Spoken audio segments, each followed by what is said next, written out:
হিন্দু ভাইয়ের দুটোর আদাব। আমরা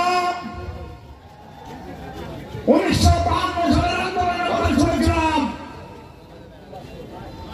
আমাদের মায়ের গর্ভে যখন 1971 সালের কথা শুনেছি, কিন্তু আমরা 71 সাল দেখি নাই, কিন্তু আমরা মুরব্বীদের কাছে শুনেছি, ইতিহাস দেখেছি, ইতিহাস শুনেছি।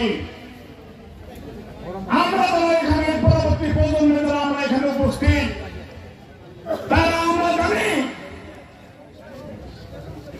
গত 17 বছর আজকে যে বাংলাদেশ আওয়ামী লীগ ক্ষমতায় ছিল, তারা যখন রাষ্ট্র ক্ষমতায় এসেছে তখন এই মানুষের উপর জুলুম চাপিয়েছিল। হ্যাঁ আমার গত 17 বছর অন্যায় করার পর সাধারণ মানুষের উপর জুলুম করেছে। মানুষের স্বাধীনতা ছিল না। আজকে বাংলাদেশের 17 কোটি মানুষ গত 17 বছর 18 বছর জেলখানায় বসবাস করেছে। হ্যাঁ আমার তার প্রতিফলন বাংলাদেশের মানুষ 17 বছর যুদ্ধ লড়াই করার পরে গত বছর এই 15ই আগস্টে ছাত্র জনতা, বাংলাদেশের আম জনতা, আবার বৃদ্ধ প্রভাবিত মেয়েরা যুদ্ধ করে লড়াই করে গত সরকারকে পতন ঘটিয়েছে। যে সরকারকে পতন ঘটিয়েছে এই বাংলার বাড়িতে ওই শেখ হাসিনাকে বাংলা তার জীবন্ত অবস্থায় সে দেশে আসতে পারবে না। আমি বলতে চাই, যারা শেখ হাসিনার দোষত্র তারা বাংলাদেশে আছে। আমি বলতে চাই, আজকে এই কালীগঞ্জ উপজেলার বিএনপির অফিসের মাঠ থেকে যারা আমাদের জুলুম করেছে, যারা আমাদের অন্যায় করেছে, যারা আমাদের 17 বছর বাড়িতে ঘুমাইতে দেয় নাই, যারা আমরা জেল খেটেছি, যারা অন্যায় ভাবে আমার ভাইয়ের বুকের গুলি করেছে, যারা আজকে হাসপাতালে আছে, যারা হাসপাতালে হয়েছে, তাদের রক্ত রাজপথে রান্নালো, তাদের রক্তের দাগ এখনো শুকায় নাই। বাংলাদেশের কোন অবস্থায় তাদেরকে কোন রাজনীতি করতে দেওয়া হবে না। সক্রিয় বন্ধুরা, আপনারা দেখেছেন আন্দোলন কাকে বলে।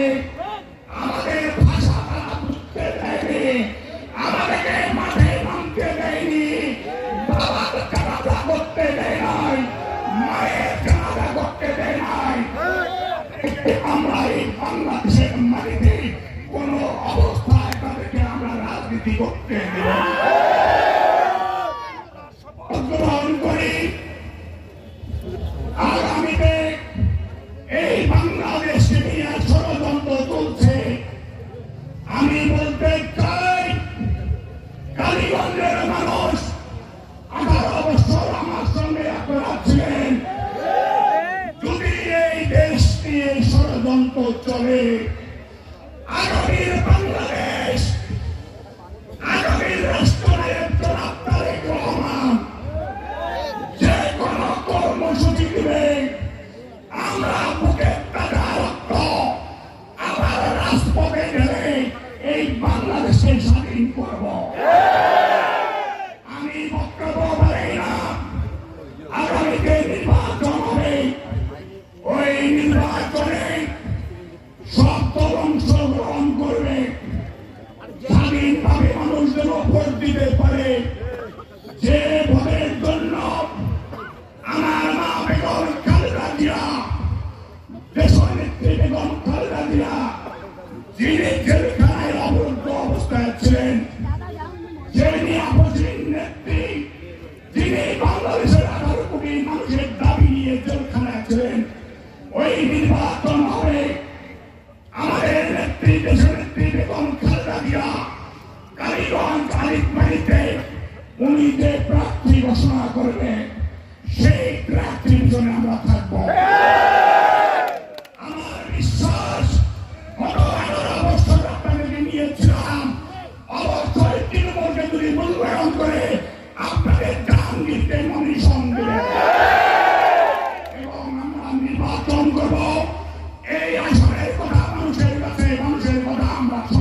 আলোচনা করব।